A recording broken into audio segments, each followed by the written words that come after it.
Hello everyone, welcome back my channel. आप सभी लोगों का स्वागत है मेरे चैनल पर।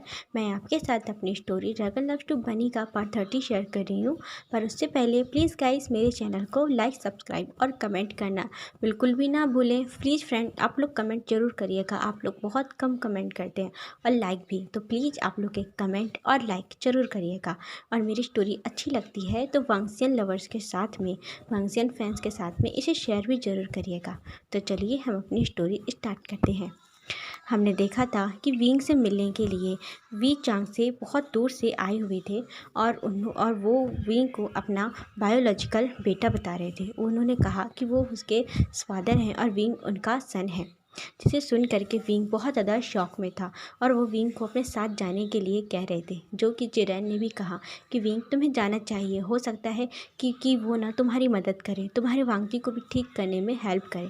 और विंग अपने मन में सोच रहा था कि वो ऐसे कैसे जा सकता है। अभी उसके लंजा की तबीयत बिल्कुल भी ठीक नहीं है और वांगजी को अभी होश भी नहीं आया है और लंजा उसका अल्फ़ा है। वो अपने अल्फ़ा से बिना पूछे ऐसे कैसे जा सकता है किसी के भी साथ। विंग के मन में यही चल रहा था क्योंकि विंग अब मैरिड है, उसकी शादी हो गई है, उसका एक हस्बैंड है जो कि उससे बहुत प्यार करता है और वो इस समय इस कंडीशन में भी नहीं है कि विंग उससे बात करे। उसे किसी तरह का कोई होश नहीं है, तो वो विंग इस तरह उसे छोड़ करके नहीं जाना चाहता अपने अल्फ़ा को। इसीलिए ना विंग यही सोच रहा। और जो चिरैन और वी चांगसे हैं वो विंग की तरफ देख रहे थे। तभी जो वी चांगसे हैं वो बोलते हैं कि विंग बेटा, तुम क्या सोच रहे हो, तुम चल रहे हो ना मेरे साथ। तब विंग ने उनकी तरफ देखा। फिर जो चिरैन है वो बोलते हैं कि विंग तुम आराम से समय ले लो, कोई जल्दबाजी नहीं है। तो विंग ने उनकी बात पर नोट किया और फिर उसने ना जो वी चांगसे हैं उनकी तरफ देखते हुए बोलता है कि मैं अभी इतनी जल्दी कुछ नहीं बता सकता। मुझे ना कुछ समय चाहिए। और अभी ना जो मेरा हस्बैंड है, मेरा लंजा है, अभी उसकी तबीयत ठीक नहीं है, वो अभी बेहोश है और उसे कोई होश भी नहीं है। डॉक्टर ने कहा है, जो हीलर हैं उन्होंने बताया है कि उसे ना होश आने में समय लग सकता है। जब तक वो होश में नहीं आता मैं यहाँ से कहीं नहीं जाऊँगा, मैं अपने लंजा को छोड़ करके कहीं भी नहीं जाऊँगा। और अभी तक मैं अपनी फैमिली से भी नहीं मिला, मैं अपने माँ बाबा से नहीं मिला, मैं अपनी माँ से नहीं मिला, मैं अपने भाई से नहीं मिला, मैं अपनी सीजर से नहीं मिला। मैं इस तरह सबको छोड़ करके उनसे बिना कुछ कहे मैं ऐसे कैसे जा सकता हूँ आपके साथ में।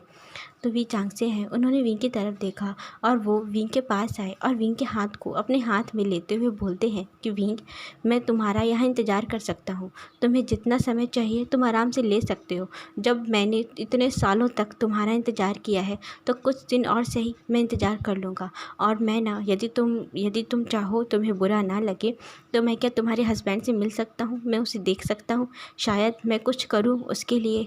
तो विंग ने चिरैन की तरफ देखा तो चिरैन ने भी हाँ में सर हिलाया कि ठीक है, तुम इन्हें वांगजी से मिलवा दो। तब विंग ने उनकी बात पर नोट किया। इसके बाद कुछ समय में हम देखते हैं कि वहाँ पर जो जिंगसी है, जिंगसी में जहाँ वांगजी इस समय अभी लेटा हुआ था, वहाँ पर ना जो विंग के फादर हैं वी चांगसे, वो लैन चिरैन और विंग, वहाँ तीनों लोग थे। जो वी चांगसे हैं उन्होंने वांगजी को देखा, वो वांगजी को बस वो देखते ही रह गए एक नज़र। तो वो उसे बहुत ध्यान से देख रहे थे और देखते हुए बोलते हैं विंग से। उनके फेस में हल्की सी स्माइल थी और बोल रहे थे कि तुम्हारा अल्फ़ा, तुम्हारा हस्बैंड सच में बहुत ज़्यादा हैंडसम है, बहुत ही ज़्यादा। ये मुझे बहुत पसंद आया। तो विंग ने उनकी बात पर नोट किया। विंग कहता है कि आपने कहा कि मेरे अंदर मेरी माँ की, मतलब आपकी वाइफ की पावर है। उन्होंने बचपन में ही, मेरी माँ ने मुझे पावर दी थी। मेरे पास में हीलिंग की पावर है, मैं किसी को भी ठीक कर सकता हूँ। और मैं पहले अपने हस्बैंड को भी अपनी पावर से ठीक कर सकता था, लेकिन अभी मैं ना उसे ठीक नहीं कर पा रहा हूँ।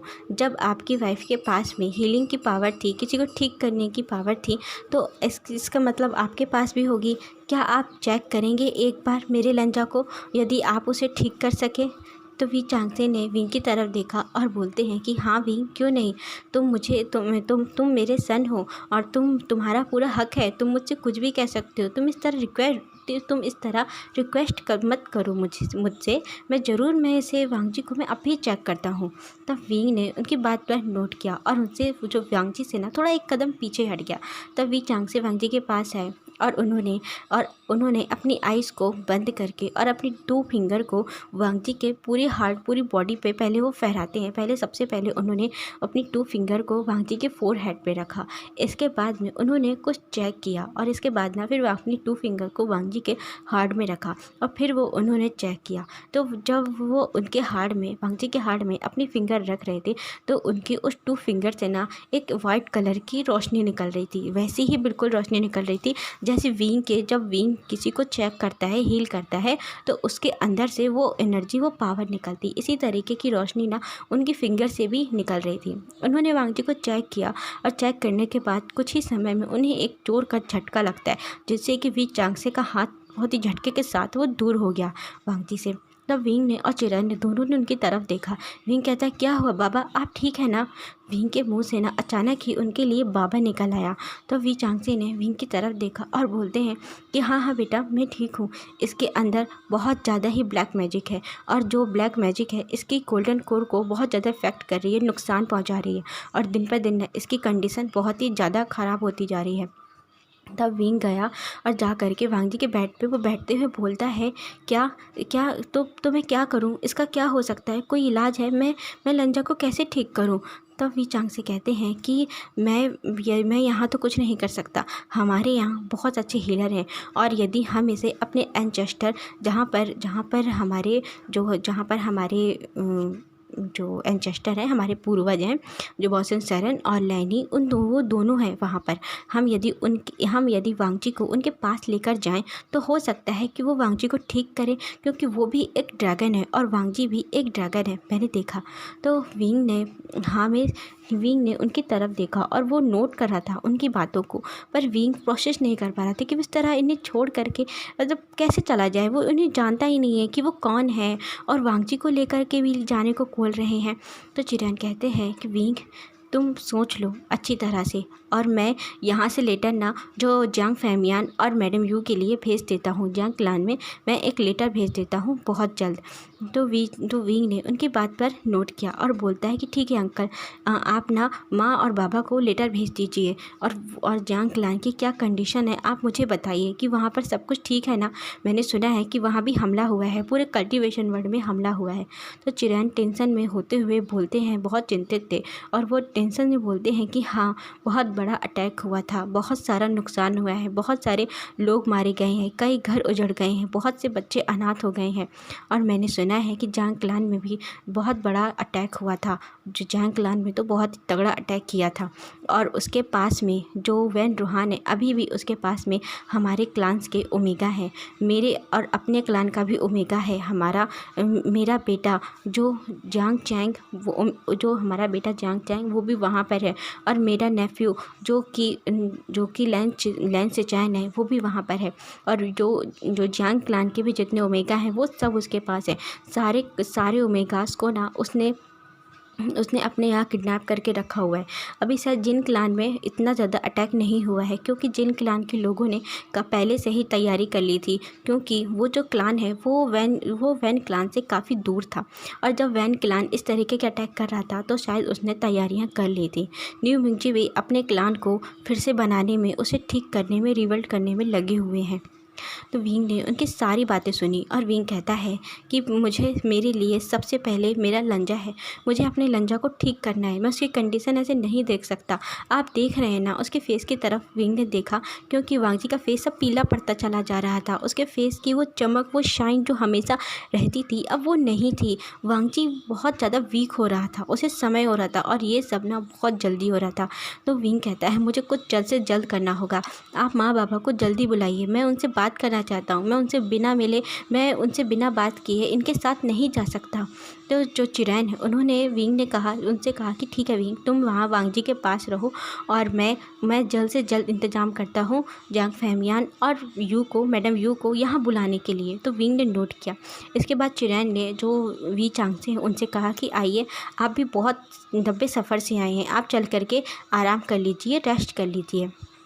तो वी चांगसे ने हाँ में सर हिलाया और वो विंग के पास आए और उन्होंने विंग के सर पे हाथ फहराते हुए बोलते हैं कि विंग, अपना ख्याल रखना, तुम फिक्र मत करो, तुम्हारा हस्बैंड भी बहुत जल्द ठीक हो जाएगा। मुझे ना जो हमारी महागुरु भोसन सरन है उनके ऊपर पूरा भरोसा है। वो तुम्हें और विंग तो वो तुम्हें और वांगची दोनों लोगों को ही ना पूरी तरह से ठीक कर देंगी। तुम्हें तुम्हारी जो पावर है वो भी तुम्हें मिल जाएगी और मेरी वाइफ भी ठीक हो जाएगी। तब विंग ने उनके आंखों में देखा, उनकी आंखों में विंग के लिए बहुत ज़्यादा स्नेह और बहुत प्यार था, जैसे एक पिता को अपने बच्चे के लिए होता है। तब विंग भी इमोशनल हो गया अपने फादर को देख करके, क्योंकि विंग का हार्ट बार बार उसका मन कह रहा था कि हाँ यही मेरे फादर हैं। इन्होंने जितना कुछ बताया वो सारी घटनाएं, सारी बातें विंग को वही सब कुछ उन्होंने बताया जो कि विंग बचपन से लेके आज तक सुनता आ रहा था। कहीं ना कहीं विंग का मन भी उनके प्रति खिंचाव फील कर रहा था, अपनापन उसे लग रहा था कि हाँ ये कोई अपने व्यक्ति अपनापन सा उन्हें लग रहा था। तब विंग ने उनकी बात पर नोट किया और विंग की आंखें नम थीं अपने वांगजी को इस तरह देख करके। कहता है कि ठीक है बाबा, मुझे आपकी बात पर पूरा भरोसा है। जैसे ही माँ और बाबा आएंगे मैं आपके साथ में वांगजी को ले करके चलूँगा। क्या वहाँ वांगजी सच में ठीक हो जाएगा ना? तो वी चांगसे ने हाँ में सर हिलाया कि मुझे पूरा भरोसा है, वहाँ पर वांगजी बिल्कुल ठीक हो जाएगा, लैंड वांगजी वहाँ बिल्कुल ठीक हो जाएंगे। और तो विंग ने हाँ में सर हिलाया और खड़े होकर के अपने बाबा के आँखों के आंसू को पोंछते हुए बोलता है, क्योंकि विंग को अपने बच्चे को अपने इतने पास देख करके उनका हार्ट इतना इमोशनल और इतने ज़्यादा फीलिंग से भर गया था कि उनकी आंखों से आंसू कब गिरने लगे उन्हें पता ही नहीं चला। तब विंग खड़े होकर के, अभी जो वांगजी के बेड में वो बैठा हुआ था, तो खड़े होकर के उसने अपने बाबा के आंखों से आंसू पोंछे और बोलता है बहुत ही प्यार से कि बाबा आप फिक्र मत करिए, माँ भी बहुत जल्द ठीक हो जाएगी। मैं उनके पास जाऊँगा और जैसा आप कह रहे हैं मैं वैसा ही करूँगा। यदि मेरे पास उनकी पावर है, उन्होंने मुझे बचाने के लिए, दोबारा ज़िंदा करने के लिए अपनी सारी पावर मुझे दी थी, तो मैं उनकी पावर वापस कर दूँगा और वो बिल्कुल ठीक हो जाएंगी। आपकी वाइफ पूरी तरह से ठीक हो जाएगी। तब वहाँ जो वी चांगसे हैं उन्होंने हाँ में सर हिलाया और विंग के सर पे हल्का सा थपथपाते हुए 2 बार टैप करते हुए वहाँ से चले गए। और विंग फिर अपने वांगजी के पास बैठा अपने लंजा को देखते हुए उसके फोरहेड पे उसने एक किस की और उसके बालों पे अपना उंगलियां फहराते हुए अपनी फिंगर्स को उसने फंसाया और फहराते हुए बोलता है, लंजा ये सब क्या हो गया? मुझे तुम्हारी बहुत फिक्र हो रही है, बहुत ही ज़्यादा, और तुम्हारे बेबी को भी। तुम इस तरह हमें छोड़ करके नहीं जा सकते, तुम्हें बहुत जल्द ठीक होना होगा मेरे लिए, अपने बेबी के लिए। हम कितना खुश थे वहाँ पर, यहाँ आते ही ये सब कुछ क्या हो गया? फिर उसने ना वांगजी का एक हाथ उठाया और अपने स्टमक में उसने खुद ही रखाया और बोलता है, तुम फील करो, अपने बेबी को फील करो। वो अपने बाबा को याद कर रहा है। विंग को याद आया कि उसने कल से कुछ भी नहीं खाया है, उसका बेबी भी भूखा होगा। तब विंग ने वांगजी की तरफ देखा और बोलता है कि वांगजी, लंजा, यदि तुम्हें पता चलता कि मैंने कुछ भी नहीं खाया तो तुम मुझसे कितना ज़्यादा नाराज़ होते ना। तुम मुझे डांटते कि मैं कितना लापरवाह हूँ कि मैंने कल से कुछ भी नहीं खाया। मेरा मन बिल्कुल भी नहीं है खाने का, पर मैं अपने इस बेबी के लिए ज़रूर खाऊँगा और मुझे तुम्हें भी ठीक करना है ना। मैं अभी आता हूँ। तब विंग वहाँ से गया जहाँ जो लैंड क्लैन की किचन है, वहाँ गया। वहाँ जा कर के उसने देखा तो वहाँ पर ना कुछ लोग खाना बना रहे थे। उन्होंने विंग को देखते ही, जो वहाँ के कुक हैं, शेफ़ हैं, उन लोगों ने ही रसोइया थी, महाराज कहलाते हैं, उन्होंने विंग को देख के अपना बो किया और विंग से बोलते हैं कि अरे मास्टर आप यहाँ। तो विंग कहता है कि मुझे भूख लगी है, तो मुझे कुछ खाने को दोगे? तो वो लोग कहते हैं हाँ हाँ क्यों नहीं। उन्होंने विंग के लिए तुरंत एक टेबल साफ़ की, वहाँ टेबल लगाई और विंग को वहाँ बिठाया और जो भी फूड अवेलेबल था, बन पाया था इतने समय तक, उन्होंने तुरंत विंग को वो सारा फूड सर्व किया और विंग ने वहाँ बैठ करके कुछ फूड खाया और इसके बाद उसने एक सूप बनाने के लिए कहा अपने लंजा के लिए। तब उन्होंने आधे घंटे में ही वो सूप तैयार करके विंग को दिया। इसके बाद ना विंग उस सूप को ले करके वो वहाँ से चला गया अपने लंजा के पास। और यहाँ पर जो लैंड चिरैन है वो वी चांगसे से बातें करते हुए वी चांगसे को उन्होंने एक रूम पे उन्हें छोड़ा और बोलते हैं कि ये आपका रूम है, आप जब तक यहाँ रहेंगे आप यहीं रहिएगा। उन्होंने वी चांगसे को एक रूम दिया और वी चांगसे के साथ में जो उनके डिसाइपल आए थे उनको भी दूसरा रूम दिया और उनके साथ में जो सॉन्गलैन आया था उसके लिए भी ना वी चांगसे के बगल वाला ही रूम उन्होंने दिया और पूछा कि ये कौन है। तब उन्होंने बताया कि ये मेरे साथ हमेशा रहता है, ये आप इसे मेरा दोस्त कह सकते हैं, मेरा भाई कह सकते हैं, सब कुछ कह सकते हैं। ये ना मेरे क्लान में वर्क करने में, हेल्प करने में पूरी तरह से मेरी मदद करता है। ये एक अनाथ है और बचपन से ही मैंने इसे पाला है अपने बच्चे की तरह। तो ये मेरा बेटा भी है, मेरा फ्रेंड भी है, ये सब कुछ है मेरे लिए। जो विंग के जाने के बाद में और जो मेरी वाइफ़ है, मेरी ओमेगा वाइफ़ कांग्से सेनन, उसकी इस तरह कंडीशन होने के बाद में इसी ने मुझे संभाला है। मेरे अकेलेपन का सहारा है ये। तो जो वो हैं लैन चिरैन है, उन्होंने उनकी बात पर नोट किया, इसीलिए वी चांगसे के बगल वाला ही रूम उन्होंने शोंगलैन को भी दे दिया था। तो शोंगलैन और वी चांगसे अपने अपने रूम में रेस्ट करते हैं। इसके बाद लैन चिरैन ने एक लेटर जांग फैमियान के लिए भेजा, पर उन्होंने इस बार अपनी स्पेशल एनर्जी से नहीं, जो शूशे है उन्होंने सूसी को वो लेटर दिया और जांग फैमियान को भेजने के लिए कहा था कि तुम खुद जाओ। और उन्होंने अपना डिसाइपल सूसी को कहा कि तुम खुद जाओ और जाकर जांग फैमियान को लेटर दो और उन्हें साथ लेकर के ही आना। तो सूसी ने उनकी बात पर नोट किया और वहाँ से सूसी तुरंत चला गया, अपने स्वार्ड पे उड़ता हुआ वहाँ से वो निकल गया।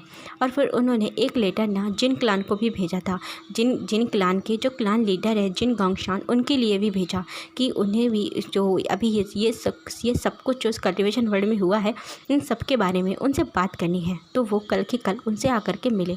ऐसे करते हुए उन्होंने वो लेटर ना जो जिन क्लान के जिन गोंगशान है उनके लिए भी भेजा। अब हम यहाँ देखते हैं कि जो विंग है वो वांग जी के पास में आया और वांग जी के बेड में वो बैठा और इसके बाद ना वो जो सूप का बॉल लेके आया था उसने अपने सामने रखा और वांग जी के हेड को अपने लेग पे उसने उठा करके रखा। और वो सूप ना बहुत ज़्यादा पतला था, बिल्कुल वाटर की तरह था। और उसने पानी वाले जो सूप को, वाटर की तरह सूप को ना वांग जी के माउथ में उसे हल्का हल्का डालना, एक एक दो दो बूंद करके वो डाल रहा था, क्योंकि वांग जी ने कल से कुछ नहीं खाया है, इस तरह वो कुछ नहीं खाएगा और ब्लैक एनर्जी उसके अंदर है, वो उसे और भी ज़्यादा इफेक्ट करेगी, और भी ज़्यादा नुकसान पहुंचाएगी यदि वांग जी की बॉडी वीक हुई तो।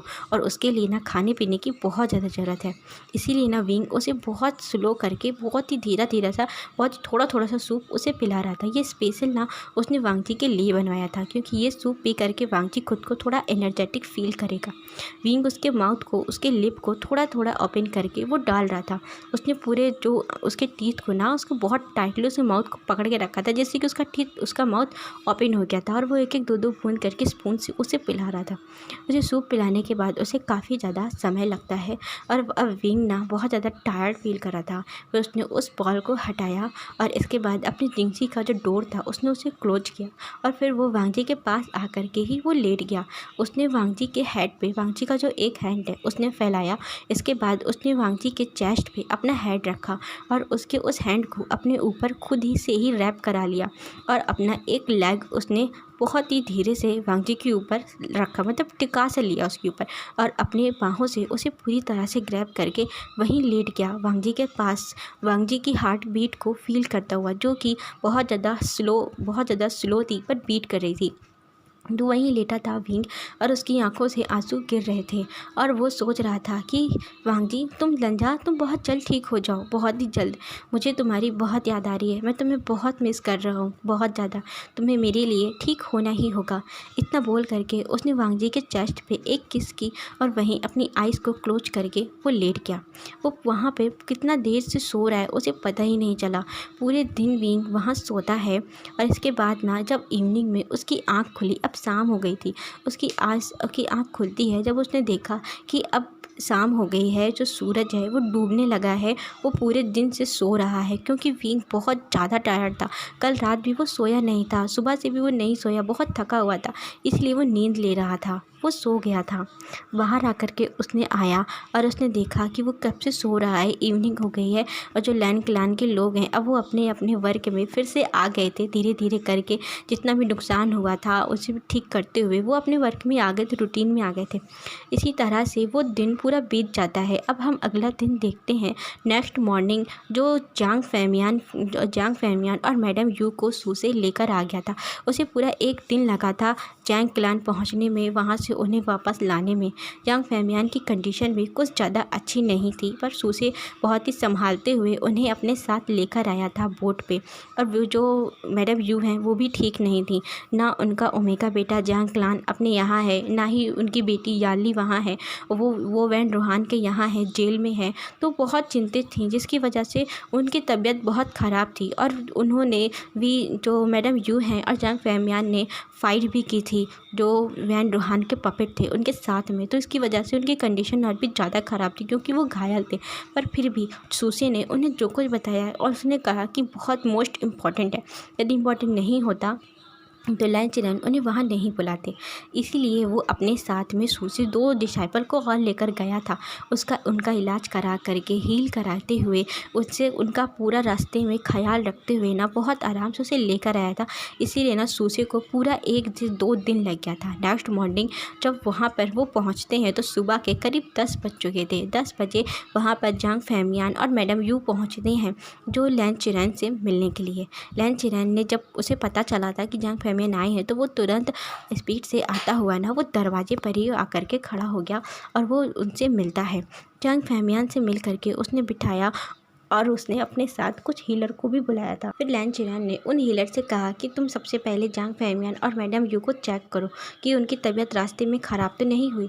तो हीलर ने नोट किया। जांग फैमियान कहते हैं कि चिरन इतना तुम परेशान मत हो, मैं ठीक हूँ, इतनी भी ख़राब हालत नहीं है मेरी। चिरन कहते हैं फैमियान मुझे चेक करवाने दो। जो हीलर है उसने अच्छी तरह से फैमियान और मैडम यू को, दोनों हीलर ने चेक किया। उसके बाद कहा कि नहीं अभी ठीक है, बस थोड़ा थके हुए, इन्हें आराम की ज़रूरत है। तो फैंगमियान ने स्माइल करते हुए चिरन की तरफ देखा और बोलते, देखा मैंने कहा था ना कि मैं ठीक हूँ, मैं एक अल्फ़ा हूँ और मैं एक कल्टिवेटर हूँ। इतनी जल्दी मैं इतना ज़्यादा भी वीक नहीं हूँ कि मुझे सफ़र करते ही प्रॉब्लम हो जाएगी।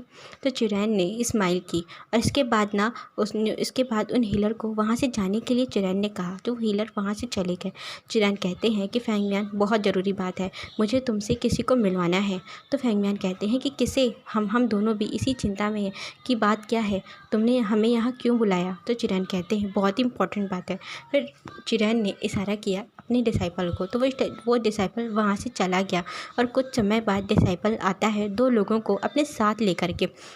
जब जांग फैमियान और मैडम यू ने उस तरफ देखा तो उनके साथ में ना उस डिसाइपल के साथ में वहाँ पर उन्होंने एक मैन को देखा जो उन्हीं की एज का होगा, और वो बहुत ज़्यादा हैंडसम था, बहुत स्ट्रांग दिख रहा था। उसने पूरे वाइट कलर के रोब पहन कर रखे थे। वो कोई और नहीं, वी चांगसे थे। वी चांगसे को देख करके उनके चेहरे की वो चमक और वो फेस पर वो एक स्माइल जो कि अपनी तरफ अट्रैक्ट कर रही थी सब लोगों को। ये उन्हें बिलीव कराने में कि ये पर्सन बहुत ज़्यादा अच्छा है, कोई बुरा नहीं है। उसको उनकी स्माइल और उनको देख करके ये सबको ना बहुत ही पॉजिटिव वेव आ रही थी उनकी तरफ से। तो जो फैंगमियान ने उन्हें देखा और फिर फैंगमियान ने चिरन की तरफ देखा और चिरन से पूछते हैं कि चिरन ये कौन है? चिरन कहते हैं कि मैं अभी बताता हूँ। और उन्होंने फिर उस दूसरे पर्सन को देखा जो कि उनके साथ था। वो शोंगलन था, वो यंग था, और उसने देखा वो यंग एक अल्फ़ा है और वो शोंगलन है। तो उस कहते हैं ये कौन है? तो जो चिरन है वो बोलते हैं कि इनका नाम वी चांगसे है और ये इनका अडॉप्टेड बेटा शोंगलन है। तो शोंगलन और वी चांगसे ने उन्हें वो किया। वी चांगसे कहते हैं कि आप जांग फैमियान हैं और आप उनकी ओमेगा वाइफ मैडम यू हैं। तो मैडम यू और जांग फैमियान ने भी उनकी बात पर नोट किया और उन्हें वो किया। तो कहते हैं कि आप हमें कैसे जानते हैं? इसके बाद वो सभी लोग वहाँ बैठते हैं और चिरन ने एक एक करके सारी बात फैंगमियान को बताई। और फैंगमियान को चिरन बताते हुए साथ ही साथ में जो वी चांगसे हैं वो भी उन्हें बताते जा रहे थे। तभी ना एक भागता हुआ डिसाइपल उनके पास आता है और वो उसने नॉक भी नहीं किया और वो सीधे अंदर आ गया और बोलता है मास्टर मास्टर। तो वो बहुत ज़्यादा हाँफ रहा था और दौड़ता हुआ आया था। तो चिरन खड़े हो गए और कहते क्या हुआ, क्या बात है? वो टेंशन में आ गए और वहाँ बैठे सभी लोग भी चिंता में आ गए, जो शोंगलन, वी चांगसे, जांग फैमियान और मैडम यू भी। तो उन्होंने उसकी तरफ देखा था क्या हुआ। तो वो डिसाइपल कहता है कि जो मास्टर वी हैं उन्होंने कहा है उन्होंने कहा है कि वो जल्द से जल्द आपको अपने पास बुलाना चाहते हैं, क्योंकि जो मास्टर लैन वांगजी हैं उनकी तबीयत ख़राब हो गई है। लगता है उन्हें कुछ कुछ उनकी हालत और ज़्यादा बिगड़ गई है। ये सुनते ही वहाँ से तुरंत लैन चिरेन और लैन चिरेन, वी चांग से, चोंग लैन, जियांग फहमियान, मैडम यू सभी लोग वहाँ से उस रूम से बाहर निकलते हैं और बहुत ही तेज़ी से वो जिंगसी की तरफ जाते हैं। और यहाँ हम देखते हैं कि विंग ना बहुत आराम से वांगजी के पास में ही लेटा हुआ था, उसकी केयर कर रहा था और वांगजी को देख रहा था। लेकिन अचानक से वांगजी की बाहें, जो विंग ने अभी अपने ऊपर खुद से रैप करके रखी हुई थी ना, वो बाहें और भी ज़्यादा टाइट हो जाती और वांगजी ने बहुत तेज़ी के साथ अपनी आइज़ को ओपन किया था। और वांगजी की बॉडी बहुत ज़्यादा गर्म थी, बहुत ज़्यादा हीट थी उसकी बॉडी में, जो विंग भी फील कर रहा था। पर विंग का, उसका ओमेगा है ना, तो उसे इतना इफेक्ट नहीं हो रहा था। वो वांगजी के पास वो बहुत आराम से था और जो वांगजी की अल्फ़ा फ्रेगनेंस है वो बढ़ रही थी, जो कि विंग को बहुत अच्छी लग रही थी। तब वांगजी ने अपनी आइज़ को ओपन किया और वांगजी का हाथ विंग के शोल्डर पे था, वो और भी ज़्यादा टाइट हो गया। तब विंग ने तुरंत अपने सर को उठा करके वांगजी की तरफ देखा, क्योंकि वो जाग रहा था, वो सिर्फ लेटा हुआ था, वांगजी की फ्रेगनेंस को फील करता हुआ उसके पास था, उसे अच्छा लग रहा था। जब उसने देखा कि वांगजी का हाथ टाइट हो गया, उसने तुरंत उसकी तरफ देखा तो वांगजी की आंखें एकदम से इतनी ज़्यादा रेड थी, बहुत ज़्यादा रेड थी, और वो तुरंत उठ करके बैठा, जिससे कि विंग को भी थोड़ा धक्का लगा, तो विंग गिरने वाला था। तो विंग भी जल्दी से संभला और वो उठ करके बैठा और बोलता, लंजा तुम्हें क्या हुआ? वांगजी तुरंत उठ के बैठा और उसकी आंखें बहुत ज़्यादा लाल थी, बहुत ही ज़्यादा रेड आंखों से वो विंग की तरफ देखता है और उसका फेस तक बहुत ज़्यादा गुस्से में था। और अचानक से ही वांगजी ना खांसने लगता है। खांसते हुए उसके मुंह से उसने अपना पूरा ब्लड बाहर निकाल दिया था, जिसे देख करके विंग बहुत ज़्यादा डर गया था, बहुत ज़्यादा शॉक में हो गया। तो उसकी हार्ट बीट तो रुक ही गई हो और उसने लंजा को देखते हुए बोलता, लंजा तुम्हें क्या हुआ? वांगजी तुम्हें क्या हुआ लंजा? वो इतना बोलते हुए ना एक हाथ को वांगजी के बैक पे फैला रहा था और दूसरे हाथ को वांगजी के चेस्ट पे, क्योंकि वांगजी ने अपना हाथ उसका अपने चेस्ट पे रखा, तो उसकी चेस्ट पे बहुत पेन हो रहा था। ये देख करके विंग ना बहुत घबरा गया था और वो दौड़ के बाहर आ करके उसने उस डिसेबल से बोला कि जा करके अंकल को जल्दी बुलाओ, अंकल को और बाबा को जल्दी बुला कर लेकर आओ। इतना बोल के ना विंग फिर वांगजी के पास आ गया था और वांगजी यहाँ लगातार ब्लड की वोमिट किए ही जा रहा था। विंग बहुत हैरान था कि क्या करे वो, विंग बहुत परेशान था। और यहाँ पे अभी भी ना विंग यही कर रहा था। हम देखते हैं कि वहाँ पर जिंगसी में जब सभी लोग आ जाते हैं, जो अंकल हैं वो बोलते हैं, विंग क्या हुआ विंग? तब विंग ने अपने अंकल की आवाज़ सुनी तो कहता है, अंकल अब जल्दी आइए, देखिए ना लंजा को क्या हो गया है। जब वो लोग अंदर आए, उन्होंने उस वांगजी की अल्फ़ा फ्रेगनेंस को फील कर सकते थे, जो कि मैडम यू को ना हिट कर रही थी, उसकी बहुत प्रॉब्लम हो रही थी। तो जो जियांग फहमियान है उन्होंने बोला कि यू तुम बाहर ही रहो, हम देखते हैं। वो सभी लोग अल्फ़ा थे। तभी सोंग लेन आगे बढ़ता है और आगे बढ़ करके उसने वांगजी के चेस्ट पे उसने कुछ अपना एक मैजिक से अपना हाथ बढ़ाया, जो कि उसके हाथों से वाइट कलर की मैजिक निकल रही थी और उसके चेस्ट पे ना बहुत तेज़ी से उसने हिट किया, जिससे ना वांगजी, जो अभी उसकी आंखें बहुत ज़्यादा रेड थी, उसकी बॉडी बहुत ज़्यादा हॉट, बहुत ज़्यादा गर्म थी, हॉट थी, वो एकदम से बेहोश हो गया और उसकी वोमिट भी रुक गई और वो वहीं लेट गया उसी बेड पे बेहोश होकर के। विंग कहता है कि ये क्या हुआ, क्या किया आपने? हाँ, मेरे लंजा के साथ क्या किया? तो शांगलान कहता है कि आप परेशान मत होइए, उन्हें कुछ नहीं हुआ है, मैंने उनकी वोमिट रोक दी है और वो एक गहरी नींद में है। अब उन्हें ना आँख नहीं खुलेगी जब तक कि उनकी बॉडी ठीक नहीं हो जाती। जो ब्लैक मैजिक है इनकी पूरी बॉडी में और भी ज़्यादा फैल रही है, इनकी गोल्डन कोर को बहुत ज़्यादा इफेक्ट कर दिया है, बहुत प्रॉब्लम हो रही है। यदि हमने जल्दी कुछ नहीं किया तो कुछ भी हो सकता है, इनकी गोल्डन कोर भी ख़त्म हो सकती है। वो लोग, जो ब्लैक मैजिक है, उनकी गोल्डन कोर को नष्ट कर सकती है।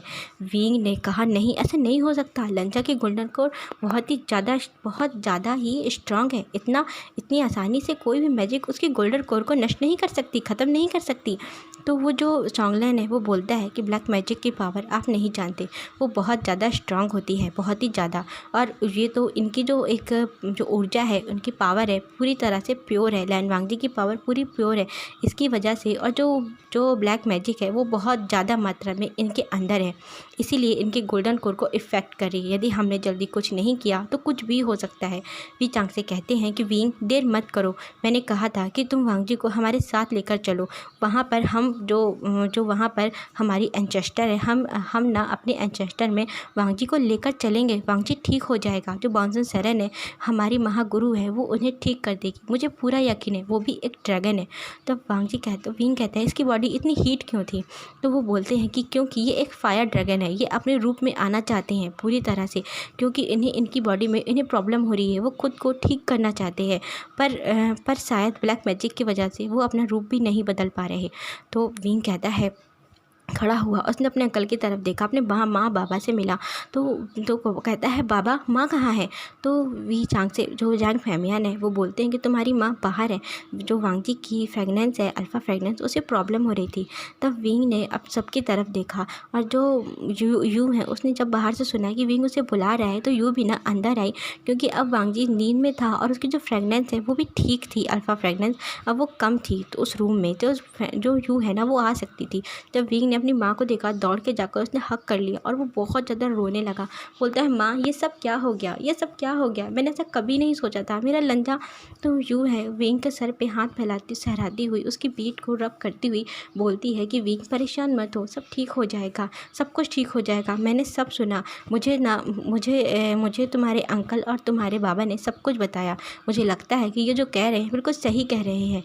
तो विंग कहता है तो हम क्या करें, क्या मैं वहाँ ले जाऊँ जहाँ ये कह रहे हैं, क्या मैं इनके यहाँ अपने लंजा को ले जाऊँ, मैं भी चला जाऊँ। तो वी चांग से कहते हैं कि हाँ वी, तुम्हें ऐसा ही करना चाहिए, तुम्हें मेरे साथ चलना चाहिए, मुझे इसकी कंडीशन बिल्कुल ठीक नहीं लग रही, तुम्हें देर नहीं करना चाहिए। तो चिरैन कहते हैं कि विंग तुम जा सकते हो, तुम लंजा को भी, तुम वांगजी को भी वहाँ ले जाओ, मैं यहाँ सब कुछ संभाल लूँगा। फैमियान कहते हैं हाँ विंग तुम इनके साथ चले जाओ, तुम यहाँ की फ़िक्र मत करो, हम लोग हैं ना, हम यहाँ सब संभाल लेंगे। विंग कहता है लेकिन अभी भी जो मेरे गगा हैं सिचैन गगा और जंगसा यानली सभी लोग ना, सीजे सभी लोग वैन रोहान की जेल में है, हम लोगों ने उन्हें छुड़ाया भी नहीं है, और लंजा की तबीयत और आप सब लोग यहाँ अकेले हैं, कैसे होगा। तो चिरैन है वो बोलते हैं कि तुम फिक्र मत करो, मैंने ना जिन क्लान के लिए भी लेटर लिख दिया है, वहाँ से भी जिन गोंगशान और उनके बच्चे यहाँ आ जाएंगे, हम सब लोग एक साथ रहेंगे, और फिक्र मत करो विंग, हम सब अपने आप को संभाल लेंगे, सबसे ज़्यादा ज़रूरी है वांगजी की तबीयत। तो जो वो है भी जांग से हैं वो बोलते हैं हाँ विंग, सबसे ज़्यादा ज़रूरी है वांगजी की तबीयत, और तुम्हें अपना भी ख्याल रखना चाहिए, तुम प्रेग्नेंट हो ना। तो विंग ने उनकी तरफ आंखों को बड़े करते हुए देखता है अपनी आंखों से, बड़ी बड़ी आंखों से, कि इन्हें कैसे क्या ये भी पता है। तो वी जांग से कहते हैं कि विंग मैंने कहा ना कि मुझे तुम्हारे बारे में हर सब कुछ पता है, सब कुछ, तुम्हें अपना ख्याल रखना चाहिए, तुम्हें भी ना अंदर से प्रॉब्लम हो रही है ना, तुम ज़्यादा स्ट्रेस मत लो। जब ये बात मैडम यू और चिरैन और फैंगमियान और तो शोंगलन सब लोगों ने सुनी ना, तो वो लोग भी शॉक में थे। और फैंगमियान कहते हैं क्या विंग तुम प्रेग्नेंट हो। यू कहती है विंग तुम प्रेग्नेंट हो।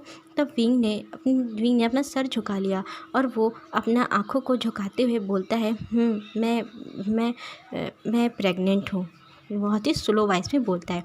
तो यू ने आई, उसने हक कर लिया और कहती है तो बहुत बड़ी खुशखबरी है, बहुत बड़ी, और देखो तो कैसे समय पर मुझे पता चला कि मेरा बच्चा प्रेग्नेंट है, मैं इसकी खुशी भी नहीं मना सकती, तुम माँ बनने वाले हो और मैं इसकी भी खुशी नहीं मना सकती, कैसा समय है।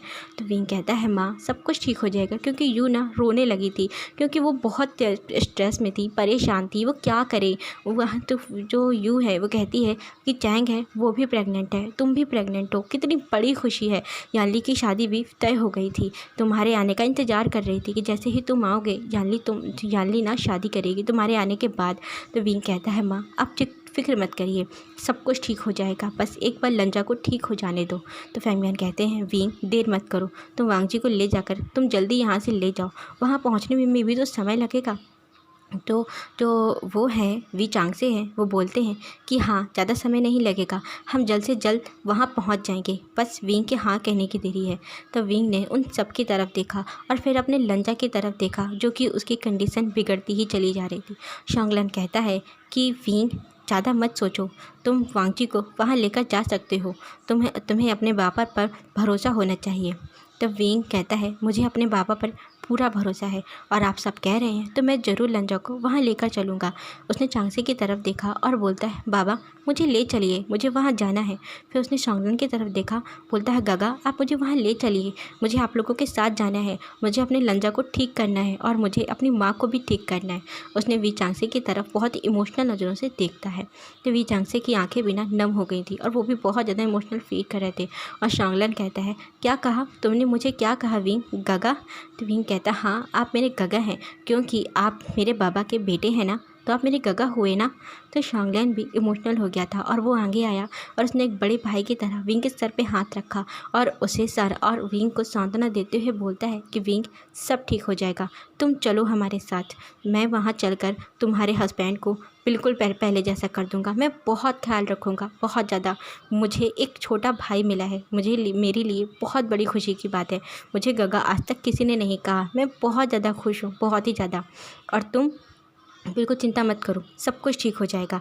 उसने अपने एक हाथ से, अपने फिंगर से विंग की आंसुओं को पोंछा, क्योंकि विंग वांगजी को लेकर बहुत परेशान था। फिर विंग आया और वांगजी के पास वो बैठ गया और उसने वांगजी के बालों को ठीक करते हुए उसके फोरहेड में किस करते हुए बोलता है, लंजा अब सब ठीक हो जाएगा, सब कुछ ठीक हो जाएगा।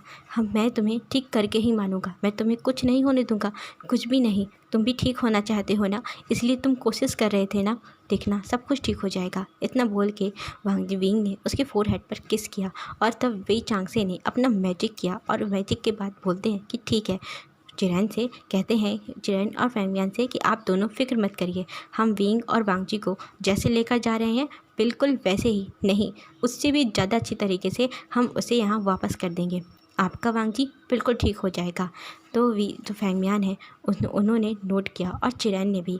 फैंगमियान से जाते वक्त कहते हैं कि मैं आप दोनों का जितना भी ज़्यादा धन्यवाद करूं कम है।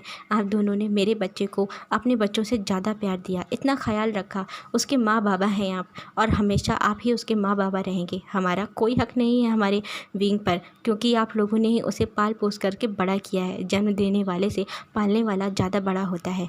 तो यूँ कहती हैं कि नहीं, विंग आपका भी बच्चा है और हमेशा आपका ही बेटा रहेगा। आप बस विंग के हस्बैंड को ठीक कर दीजिए। मुझसे वांगजी की ऐसी कंडीशन देखी नहीं जा रही और मैं विंग के फेस पे हमेशा मुस्कुराहट देखना चाहती हूँ। तो वी चांगसे ने हमें सर हिलाया। इसके बाद उनके एक ही मैजिक करते हुए वो पूरा रूम वाइट रोशनी से भर जाता है। पूरा का पूरा रूम वो पूरा वाइट रोशनी से भर जाता है और कुछ भी उन्हें कुछ पल के लिए कुछ भी नज़र नहीं आ रहा था। और कुछ समय बाद, कुछ सेकंड बाद जब वो रोशनी वहाँ से जाती है तब वो लोग देखते हैं कि वहाँ पर अब वी चांगसे, शॉन्गलैन, विंग और वांगजी, वहाँ चारों लोग ही नहीं थे, कोई नहीं था। और वो लोग ना वहाँ से डिसअपीयर हो गए थे और वो अब रूम खाली लग रहा था। इसके बाद कुछ समय तक उस जगह को देखते हैं जहाँ पर वांगजी अभी लेटा हुआ था। और फिर इसके बाद वो लोग एक दूसरे को देखते हैं कि जोलैन, चिरैन, फैंगमियान और मैडम यू तीनों को देखते हैं। फैंगमियान कहते हैं कि चिरैन सब ठीक हो जाएगा। चिरैन ना बहुत हताश था, क्योंकि उसका एक नेफ्यू जेल में है और उसका दूसरा नेफ्यू इतना ज़्यादा सिक है और विंग प्रेग्नेंट है, चैंग प्रेग्नेंट है, उसकी पूरी फैमिली क्या है, क्या हो रहा है। चिरैन बहुत टेंशन में थे और फैंगमियान भी और यू भी, सभी लोग बहुत चिंतित थे। अच्छा गाइस, आज के लिए बस इतना ही। अब हम नेक्स्ट पार्ट फिर देखेंगे। Okay bye. आप लोगों को ये पार्ट कैसा लगा प्लीज़ आप कमेंट करके बताइएगा एंड अपना ख्याल रखिएगा। बाय।